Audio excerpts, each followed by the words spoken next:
This episode is titled Day of the Samurai. It came out on February 23rd, 1993. Directed by Bruce Timm, written by Steve Perry. Animation by Blue Pencil with ink and paint services by Jade. Featuring Kevin Conroy as Batman Bruce Wayne, Efren Zimbalist Jr. as Alfred, Robert Ito as Kyodai Ken, Go Misawa as Sensei Yuru. Oh, I'm going to butcher these names. And Julia Kato. Say them as American as you possibly can. Go Misawa as Sensei Yuru. And Julia Kato as Kylie Tanaga. All right. Honorable mentions here. Blue Pencil and Jade animated this episode, and they produced the episode that we previously reviewed, which was If You're So Smart, Why Aren't You Rich? It's directed by Bruce Timm and written by Steve Perry, and not the guy from Journey, as we discovered last time in Night of the Ninja. They have both been credited previously in this podcast in Heart of Ice and Night of the Ninja, respectively. Acting creds here. All returning voice actors have been credited previously on this podcast in their first appearances on this show, such as Robert Ito in Night of the Ninja, so go back and listen to those episodes if you want to learn more about their careers. As far as new acting creds go for this episode, Go Misawa? Go, G-O-H? It's got to be Go Misawa, right? Van Gogh, so go. Well, Van Gogh is G-O-G-H. So G-O-H, Go Misawa, who plays Sensei Yuru. Go Misawa, you got Misawa on the line. Go Misawa. It sounds like a sauce I would order with my Chinese. Can I get that with the Go Misawa sauce? Can I get sweet it to Go Misawa? Misawa? Oh, man. Go Misawa, who plays Sensei Yuru, replaces Chow Lee Chi, who played the character in Night of the Ninja. Go Misawa is an actor and a composer. He's acted in Seinfeld. Go Misawa? I hardly know her.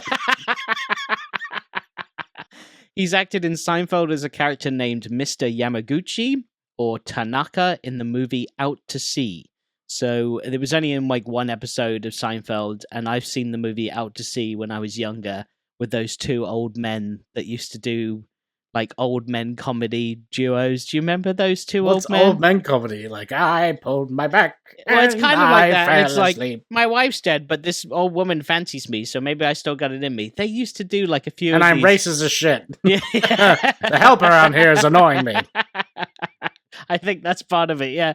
And he also composed many different anime shows, including a 70s anime show titled Devilman, which has Akira in, or a character named Akira at least. So, not heard of it, but I thought I'd just chuck that in there because those are his creds. And then finally, Julie Kato, who plays Kali Tanaga, will go on to play Amy in the Superman episode Little Girl Lost in the DCAU, as well as known for playing Kira Watanabe in Rugrats in Paris and Kira Finster in Rugrats Go Wild.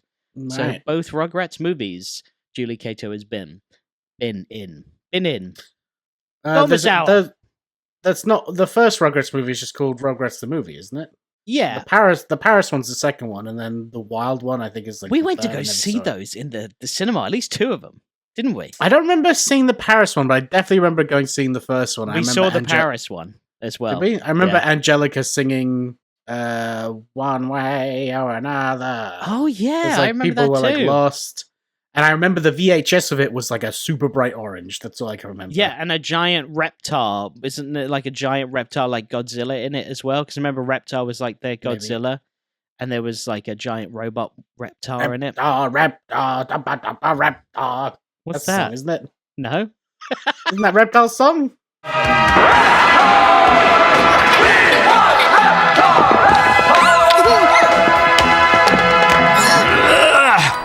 Okay, champ, time to go to the supermarket.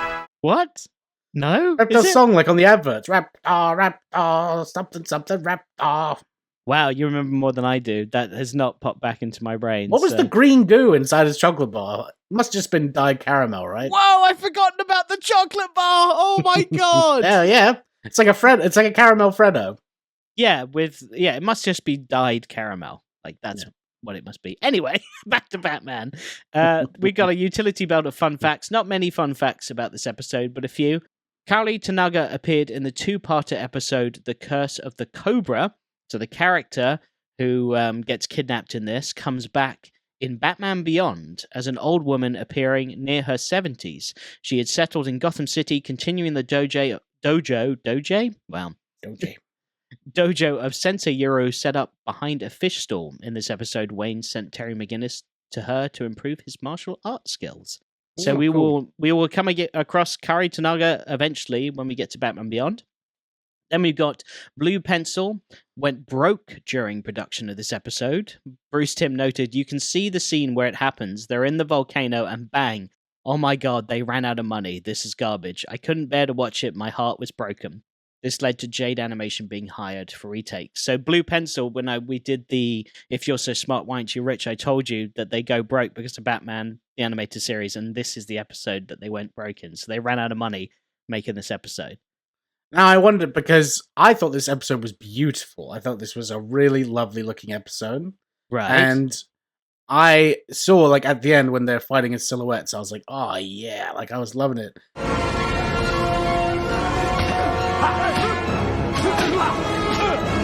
And I'm like, wait, now that you say that, I'm like, was that a choice because they ran out of money? Because just like me, when I'm drawing comics, when I'm out of time, it's a lot of silhouetted panels.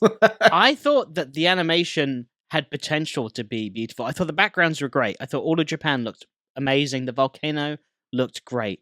But the characters looked so weird. It's like they were almost over animated and they were moving kind of like, I don't know, like they were on strings. They moved really weird. I thought it's some of the worst animation I've seen yet in this show, in my opinion. I disagree. I really liked it. Just like I liked everything about it. This is a highly rated episode for me, by the way. Wow. Okay. All right. I really liked it. Interesting. Okay. This episode depicts the last appearance of Kyodai Ken, who was killed in the volcano. It has been confirmed that he never comes back anyway. I don't believe that. No. And Kyodai Ken forever.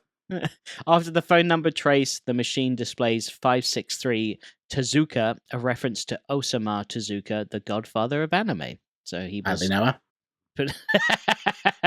Okay, well, this episode, the animation, I didn't think was great. I noticed a lot of things, like Bruce's mouth doesn't move when he says it was good news. Yuru and Bruce are talking outside about trying to get Batman to help.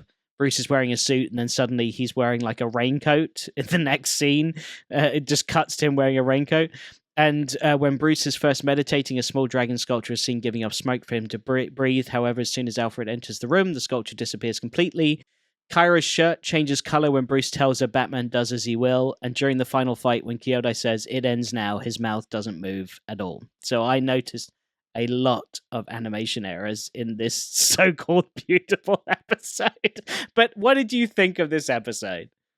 I loved it. The whole vibe was really good. I like the story that there's this technique that like will kill somebody. Of course, the ninja would want to go after that. I love his sensei knowing that he's Batman, but like still keeping his identity a secret.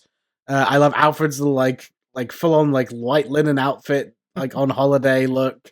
I also love that like the moment Bruce goes to Japan, he changes, like he gets full on like indoctrinated into Japanese culture. So the master hid the only copy of the instruction scroll for Kibanohoko in one of the 1,000 caves on the slopes of Mount Kajiki. And he's pronouncing every word differently now.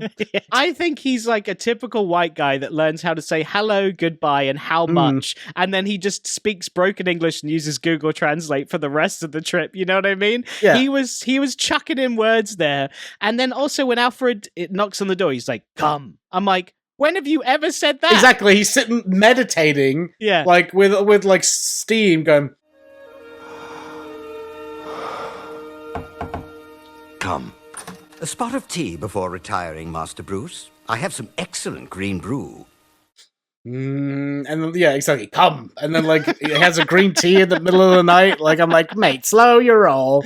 You're a white guy from fucking Gotham, all right? Like I love like ninja samurai stories. I've watched a lot of kung fu movies in my time. I love like the mentality of like honor versus thievery and all that stuff. And it was all in play here. You know, Batman, like, being true to being a samurai was really cool. I loved everything about this episode. I'm going to give it a very, very high rating when we rate it. Wow, okay.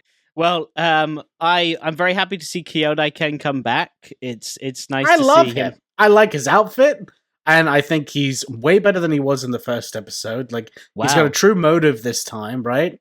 He's got that badass tattoo on his back, and well, he had that in the first one. He had that night. Yeah, I forgot about that already.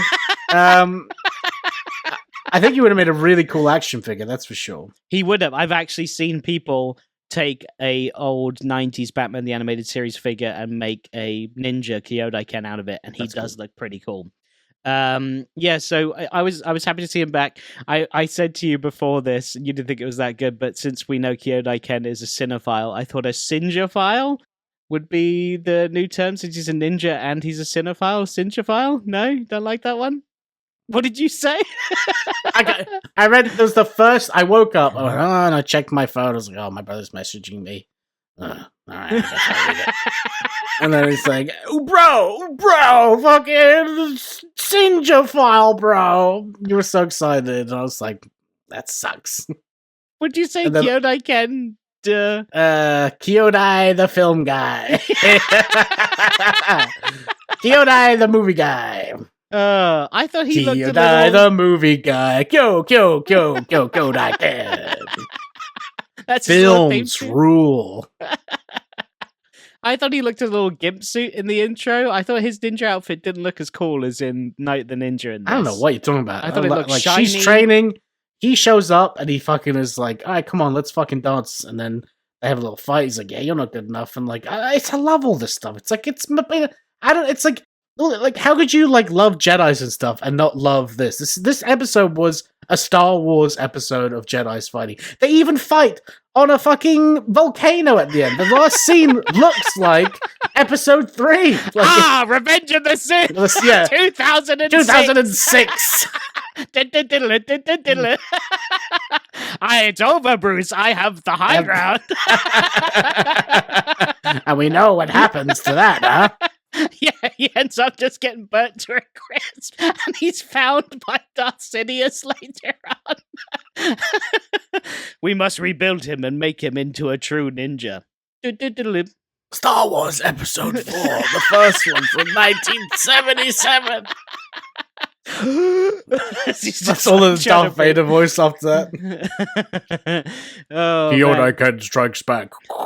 And when he does the death touch, he's like, Kill Bill 2, 2004. So Bruce sketches up Kyodai's back tattoo on the plane, and I thought, when we were kids, like, if you hadn't seen the Night of the Ninja episode, you probably don't know what that is. Like, it just looks like a random, like, dragon face. And it looks cool, but like you don't know it's his back tattoo, because it definitely is in Night the Ninja. But Giri cannot be denied. Ah, yes, Giri. Honor, duty, obligation. We'll reach the city of Kurohara in an hour, Mr. Wayne. Was he sketching it, or was that the note that Kyodai Ken left with the ninja star on the wall? No, he was sketching it. Oh, okay. I thought that was the scroll that he left. I don't think so. Well, maybe I'm wrong. I thought he was sketching it because I saw him with a pencil and it looked like he was doodling, like a new costume idea or something. stick figure with big boobs on it. Alfred's like, very good, sir. Bigger than last time. Yeah. So what did you think of Alfred's kimono in this? If I might be so bold, Master Bruce, how did your meeting with Yoru Sensei go? It was not good news. I believe I will have that tea, Alfred. I loved it. Looks comfy. It did look comfy. It looked a little intro from Saved by the Bell or something. It looked like the intro from Saved by the Bell. The way it had all these jazzy prints and like... It is the colors. 90s, sir, after all. That's true, yeah. So I noticed that Batman's grapple gun has a release button for the cable in this episode, something we haven't seen yet. Yeah, I was like, that's a cool little feature that I haven't noticed. Because I'm always like, how does he just kind of get rid of the rope? But he must just release it and leave it there, and there must be another one like reloaded, ready to go.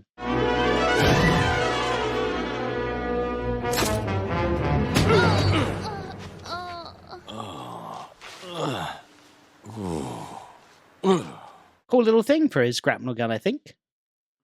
What did you say there? His grappling gun? Grapnel gun. Grapnel? Yeah, it's called a grapnel gun. I thought it was called a grappling gun. No, it's a grapnel gun. Grapnel. Grapnel. What the hell is grapnel? That's what it's called. That's what Batman's gun's called. The grapnel When gun. when you're grappling, it's when you're like climbing up. I always used to think it was grapple as well, but apparently it's grapnel gun. Grapnel gun, Batman. Type it in.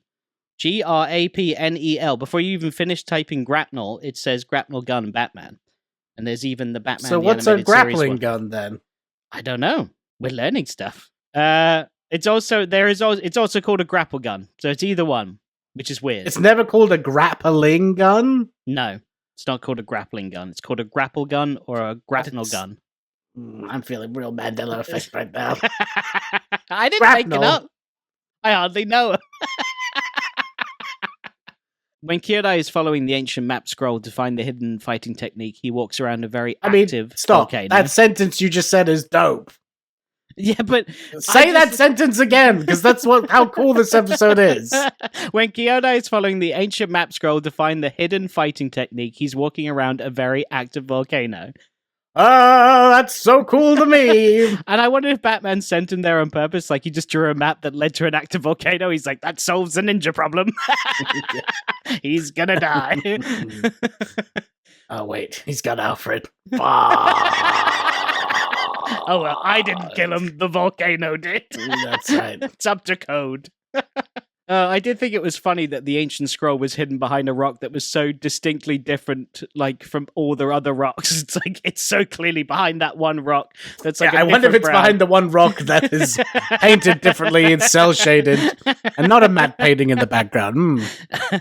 And not very smart of Kyodai just to grab the scroll. Like it's so old. He's just like, oh man, it's completely melted into dust.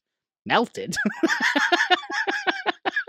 It's turned to dust. And yeah, it turns out the secret isn't a single death touch, but instead the technique on how to give the perfect back massage. I thought that would be funny if it's just like, the guy who invented it just loved a back rub and he knew exactly the pressure points and how to do it. I could make up a man come with a single strike. Yeah! Oh my god! I know where the woman's G-spot is. Twist your fingers, 2 of them, curl them in. Grabs the bean. She's like, oh! Make sure you're wearing a raincoat. It's gonna get wet.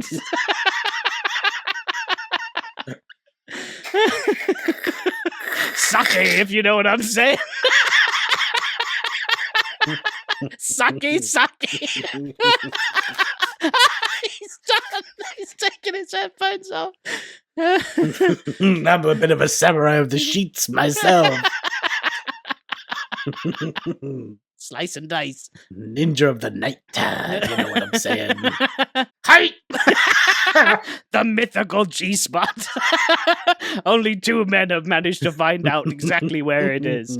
That's ancient secret kept for 500 years and put in a cave because it was too powerful. He had like multiple women at once. And they were just like, oh yeah. And he was like, this is too powerful for a one man alone. I must keep it in. Just like that, and go like, hi, and grabbing like both nipples on somebody, and they're like, oh! This is the Naguri touch. Yeah. The Naguri nipple touch. Makes a man come and shit himself at the same time. 1 nipple for cum, 1 nipple for poo. Hi, oh! A sensation they'll never feel again. I call it the all things must go Black Friday sale. Hey! Just called that back in ancient Japan. Didn't even know what it meant yet.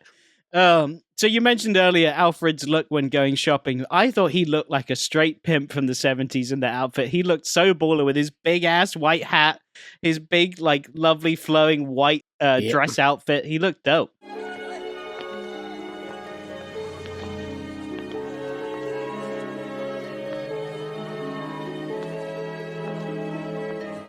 Love Holiday Fred. He's like, Batman must travel to fight a ninja, and I must travel to the shops to get a delicious piece of local fruit. The struggles of my life are Then I'm gonna get into a kimono after this, and just have some green tea, watch the sunset, hear Master Bruce try and speak Japanese in the background. So I laughed hard when Bruce is practicing and Kyodai comes in and asks Bruce if he will fight Kyodai. And Bruce says, I believe the Batman intends to face him. And then she asks, do you think this Batman will fight him? And I thought, he literally just said, I believe the Batman intends to face him. Like, why? What? Do you think he'll do it? Probably not. Oh, then why did you say that? I don't know. You asked twice, so I have to give a different answer each time. He might do it, though. Really? No. Feel free to speak Japanese. I speak fluent Japanese, by the way. You know. You literally just read off of a Chinese food menu, by the way. What, no good? My love that Batman moment is when he's in the shadow skulking around Kyodai's dojo looking for clues. I thought he looked really cool there when he was like, he like put the scroll up to his nose to sniff it because it obviously had been like burnt and ripped to pieces. And I was like, what's that going to tell you? Common poo. He knows the technique. Pooey cum is a smell that you can never get out of your nostrils once you smelt it.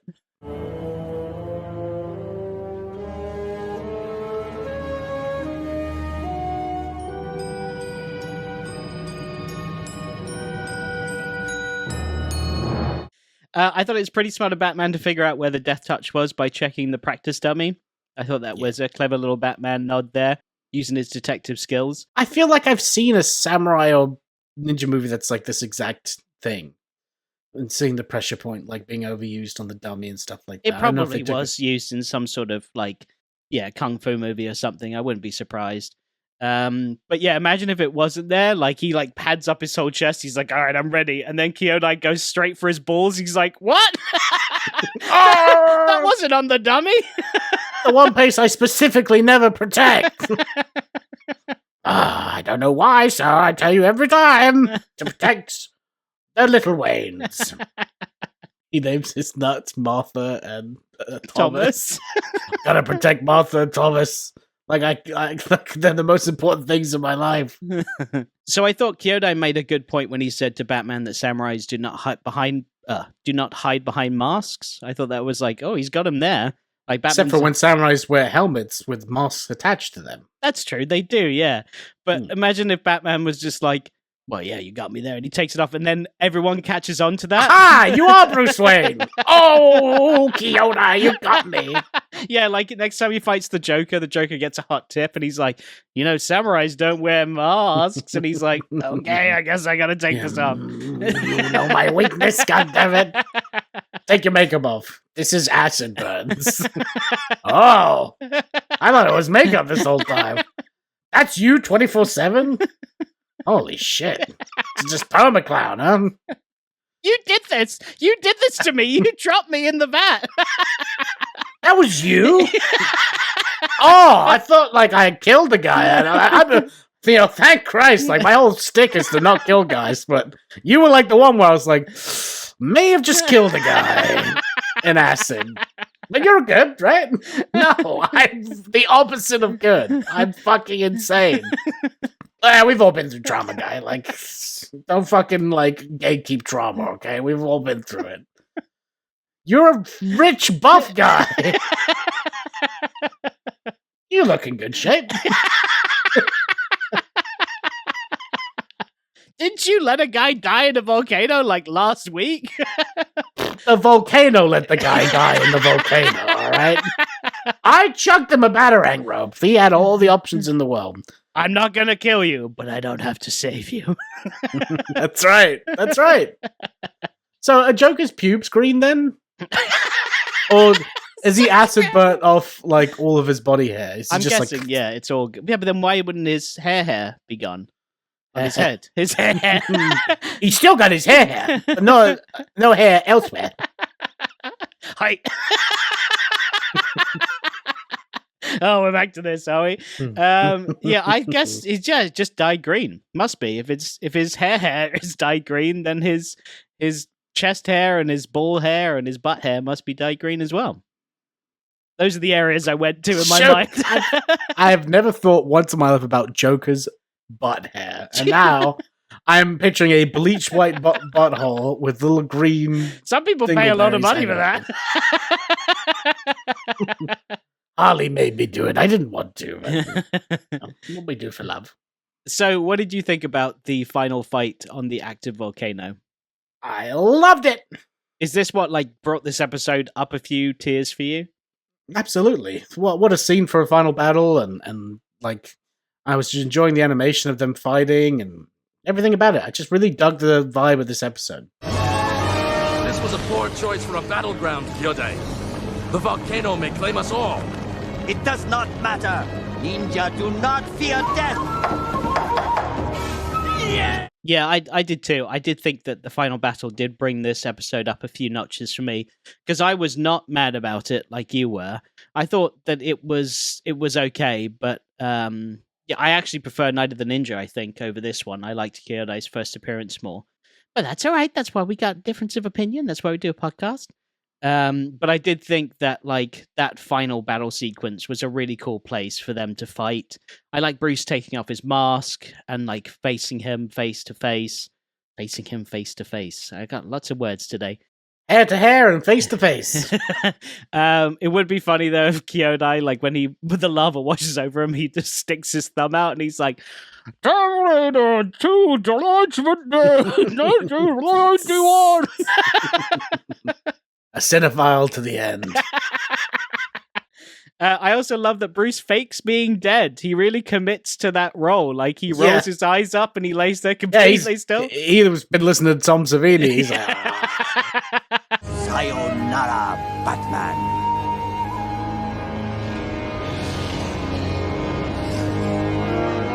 "Ah, And when he gets up, Kyodai's like, Saw 2004. I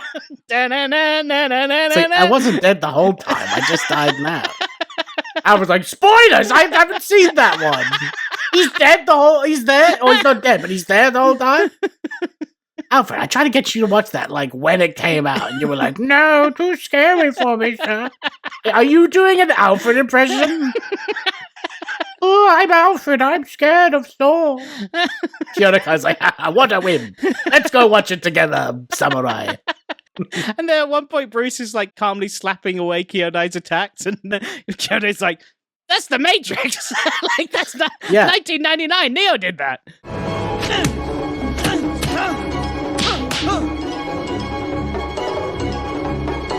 Yeah, he went full Neo, and I loved it. Just I loved the stillness of him. Yeah, He fucking bitch slapped him a couple He times. did. I was like, oh, I love it when the person's it's classic Dragon Ball Z shit, where someone is finally stronger than someone else, and they just go oh, it's just so good. So, do you think, because Bruce didn't gain any strength there, but I guess mentally he won over Kyodai there, right? Because Kyodai realized that his technique didn't work, even though it would have if Bruce didn't have that padding there. And do you think that just messed with Kyodai so much that's why he just couldn't fight Bruce anymore because he was scared of him? Yeah, absolutely, 100%. That is pretty Batman. That is using fear And to also, beat your opponents.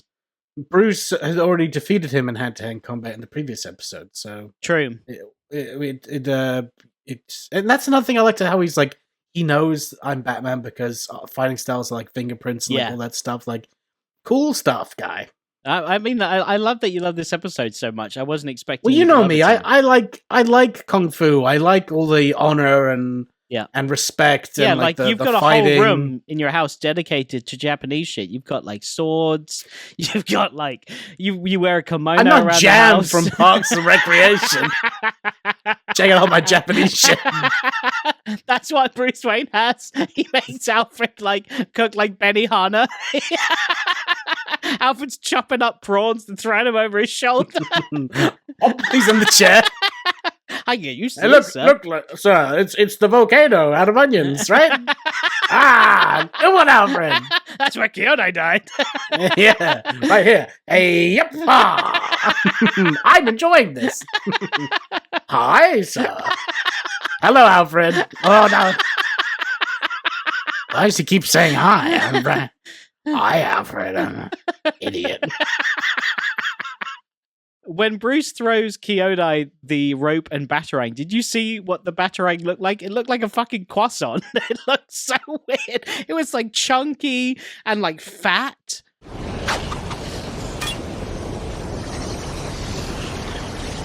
Grab it! If you jump and I pull, you can make it! And I was like, what is that? Like, where did that batarang come from? There's no way you had that just folded up in the belt. The thing was a fucking, like, it was like a lead weight. It was crazy. I love the animation, though, when he, like, he stops and he looks up at Bruce with, like, these, like, heavy eyelids, like, accepting, like, defeat. Like, Yeah. well, it's all so good. So at the end, Kyodai dies a lavery death, and Bruce and Alfred casually walk and talk down an active volcano. I thought that was a bit like, they weren't hurried at all. It's like, how did you do that, sir? And they're just having a stroll as like rocks are flying, like fires and lava's coming out of nowhere. Whoa. They gotta get that one happen. Yeah. Imagine they die right at the end. They go through all of that, and then just like one lava rock just spews out, whacks Alfred in the head. And Batman's just like, oh, this volcano has claimed 2 lives today. Anyway. And then the final scene is Bruce and the sensei have a very enlightened chat where he subtly lets Bruce know that he is aware that Batman and Bruce are the same person, as he tells him that Batman is the essence of samurai, which was something I think he was waiting to hear the entire Which is episode. dope. Yeah, it was pretty cool. And then obviously the dove flies off into the sunset. And that is the end of the episode. All right, bud. Well, our top 3, I would have assumed, but I don't know now. Our top 3 are Perchance to Dream, Joker's Favorite, and The Laughing Fish. Do you want this episode to dethrone any of those episodes? No. Okay, good. I was a bit worried there. Okay, well, that's fine. Ranking out of 10, what would you give this episode? I would give it a 8.7 out of 10. Wow, I'd given it a 6 out of 10. Oh, the math.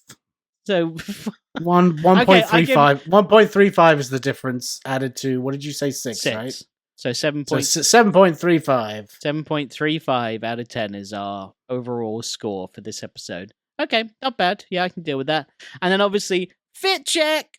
Alfred and Bruce rocking their kimonos. Bruce rocks his blue turtleneck sweater again. Alfred rocking his day suit and big-ass pimp hat. And Kyodai rocks a purple shirt and a black jacket and cap. He looks like a driver or something when he's in disguise walking around. And that's all our fit check for today. Next up, we are going to review the episode Terror in the Sky. Do you know what that might be about? Is that the Man-Bat sequel? It is the Man-Bat sequel. It's Return With the spoiler alert, his wife is the Man-Bat. Are you that upset that I said that? Yeah, it sounds like a really cool reveal. It's going to be another episode that's going to be like, I really love this episode, bud. It's going to be in my top 3, and I'm going to give it a 10 out of 10. It's just I did all of that. Yeah, it's true you didn't. So yeah, come back next week where we'll be reviewing Terror in the Sky.